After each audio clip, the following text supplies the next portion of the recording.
Have the latest scientific advances made belief in God impossible? Have they rendered the biblical creation accounts invalid?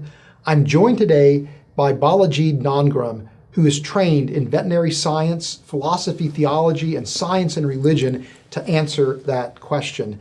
Balajied, we've talked in previous episodes about the powerful evidence that we see from the creation for God's existence, the beginning of the universe, the design of the universe, the design of life, the unique nature of humanity. All are consistent with the biblical text, but all clearly are pointing to the reality of design in the universe and design in life.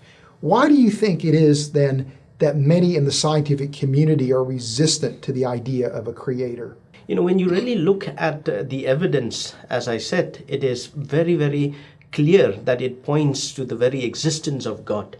And it's very much in line with what the scriptures basically talks about. But why is it that there are a lot of people, who are scientists perhaps, who choose not to believe in God in spite of all of the evidence? It's very, very important for us to note that at the end of the day, when you really look at the evidence, I think it is not the problem with the evidence, but it is the worldview that we bring to the table in interpreting these evidences that is critical. Now, for instance, I think at the end of the day, when you really see, broadly speaking, there are two important perspectives that can be brought to the table. One is that when you look at the evidence that is there, either there is no God, and that is what we know as atheism. But on the other hand, when you look at the evidence, and that evidence points us to the existence of God, and so that is theism. And so we believe that, when you really look at both of these perspectives, or both of these worldview, they come with that perspective or that spectacle of interpreting the evidence that is there on the table.